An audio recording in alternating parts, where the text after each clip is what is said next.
Nah, mahasiswi tewas di kamar indekos. Mahasiswi nekat mengakhiri hidupnya dengan melompat dari lantai 4 Mall Paragon, Semarang.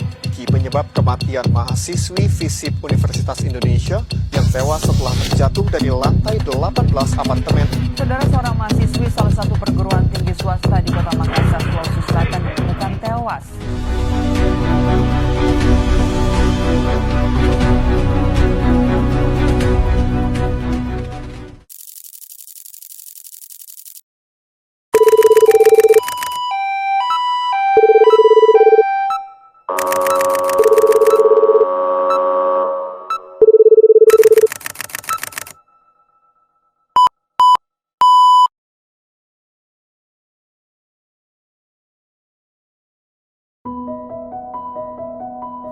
Hai, ini Kiki, mahasiswa semester 5 yang sedang mengalami kecemasan akademik. Kiki berjalan menaiki tangga untuk menuju ke kelas dengan wajah yang cemas dan pucat. Sambil berjalan, dia terus berkata di dalam hatinya, Kita tahu teori psikologi, tapi kenapa kita sendiri tidak bisa atur kita pikiran? Lalu dalam perjalanan menuju ke kelas, Kiki bertemu Rido. Nah, kalau ini namanya Rido, teman Kiki yang humoris. Dia berpucat di makam. Masa deh? Kita cuma tapi pergi kuning petugas. Asal balasan begitu, antara sekali di muka berpucat.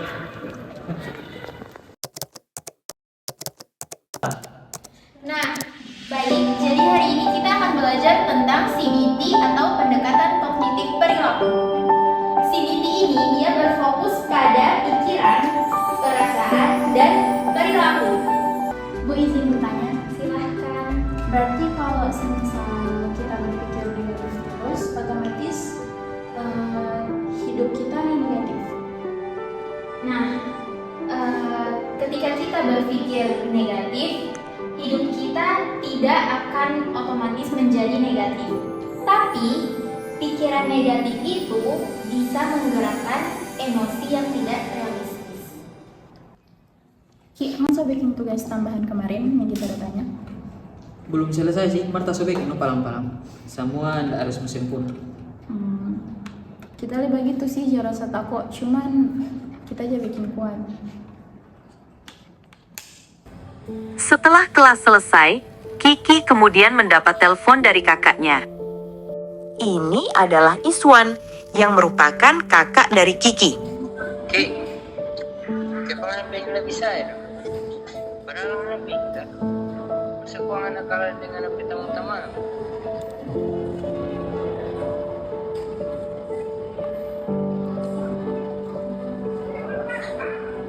Setelah mendapatkan telepon dari kakaknya, Kiki terlihat kecewa. Lalu kemudian Kiki memutuskan untuk pergi menemui Alfarizi yang merupakan seorang konselor.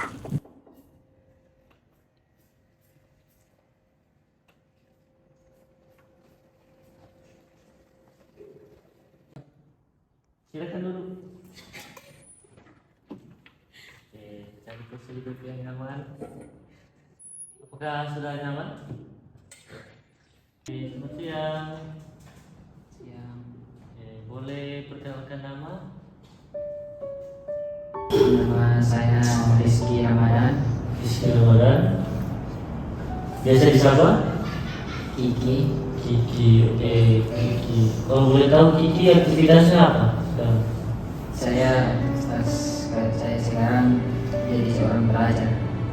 Pelajar sekolah atau? Ya, mahasiswa. Oh, berarti kuliah ya? Oh. Nah, terus umurnya berapa kalau boleh tahu Kiki? Saat ini saya umur 19. 19 tahun. Oke, terapi CBT. Jadi Kiki boleh tulis di sini yang Kiki ada rasa itu apa? Misal tadi Kiki buat tulis merasa, Kiki sering merasa 10. Coba Kiki tulis di sini.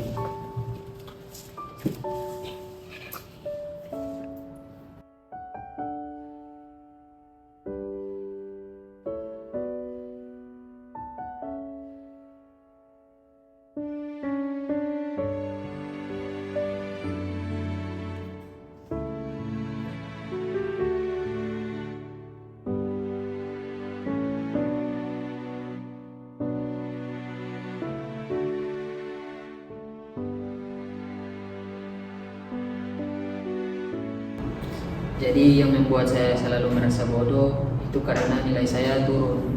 Oke, karena nilai Kiki turun. Ada alasan sebaliknya? Oke. Nah, terus sebelumnya Kiki pernah mendapat nilai A? Ya, Nilai A? untuk Pernah. sebelumnya saya pernah mendapatkan nilai A. Pernah. Oh, oke. Jadi terapi CBT ini bukan kita hanya ingin membuat alternatif pikiran yang baik untuk Kiki. Karena sebelumnya Kiki kan pernah mendapat nilai A, artinya Kiki di sini bukan bodoh, hanya merasa kelelahan atau kecapean. Begitu sehingga mempengaruhi Kiki progres mungkin belajar ya wajar karena mungkin sekarang kalau boleh tahu Kiki semester berapa?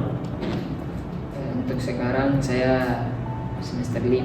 Nah, semester 5 apalagi mungkin tugasnya sudah menumpuk dan banyak. Jadi kemungkinan Kiki merasa kelelahan sehingga mempengaruhi nilai-nilai Kiki. Jadi bukan berarti Kiki di sini bodoh.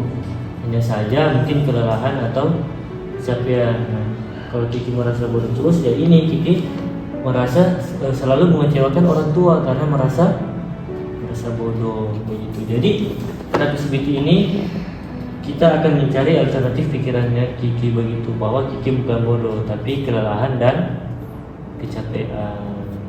Jadi begitu Kiki. Nah, terus yang Kiki rasakan sekarang apa?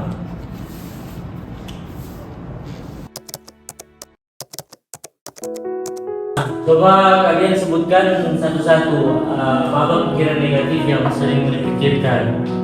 Nah, kalau dari kita kok itu gampang pasti karena semua orang di sini pikir pasti. Oh, itu distorsinya externalizing blame. Ada yang lain? Kita selalu membantu semua orang atau enggak orang mau merasa kecewa. Nah, kalau itu distorsinya itu people pleasing belief. Ada yang lain? Nah, kalau kita apapun yang kamu bikin kita selalu gagal. Nah, kalau itu dia distorsinya catastrophizing. Dia bisa main film horor. Terus. Oke, sekarang kita latihan reframing ya, teman-teman. Semua menuliskan pikiran-pikiran alternatif. Coba. Yang tadi teman-teman pikirkan. Maksudnya pikiran-pikiran alternatif apa yang tadi Anda pikirkan itu? Menulis di kertas. Asumsi yang menghadirkan diagram. Coba pilih pikiran alternatif selain pikiran itu.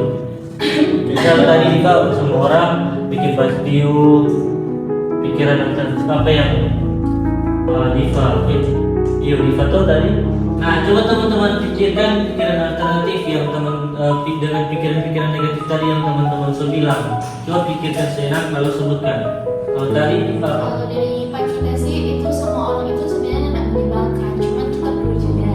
Nah, betul sekali bahwa semua orang itu tidak menyebalkan itu pikiran alternatif. Kalau tadi Kita boleh buat tolak tanpa merasakan. nah itu pikiran alternatif. Tadi Kalau kita bukan gagal, mari kita sebentar belajar. nah, benar sekali. Jadi itu teman-teman, tepuk tangan kita semua.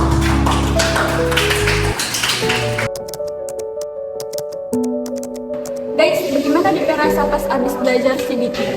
DP rasa, tapi hidup itu sudah lebih gampang tak mau atur. Dulu tapi pikiran jadi berantakan, mas sekarang tak boleh mau atur. Sebenarnya orang semua itu sama-sama memiliki pikiran yang berantakan. Tapi kembali lagi bagaimana dari orang sendiri itu menyadari akan polanya.